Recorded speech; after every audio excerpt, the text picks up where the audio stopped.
what you might end up with is essentially an education apartheid system, where the kind of education that your kid receives depends heavily on the state you live in.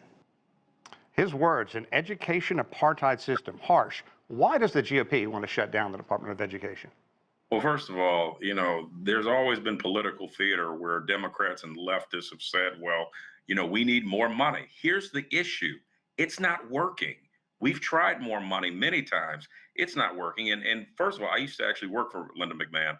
I think what you're seeing now is we're putting accountability. The president's agenda is putting accountability, and it's saying that it's not a money issue. It's an accountability issue. It's a standards issue. States like my own, Delaware, we're highest in the nation in spending, and yet we're at 46% ranking in the nation. This is the former president's state. Why didn't he talk about education?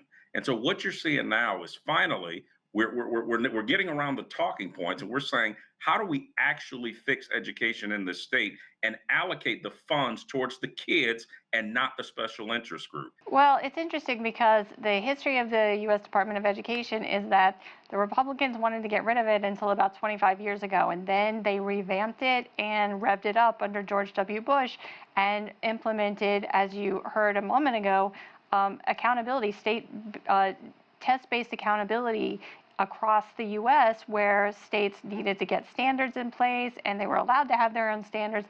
Then there were incentives from the federal government under the Obama administration to get the same standards, to get everybody to have the same standards.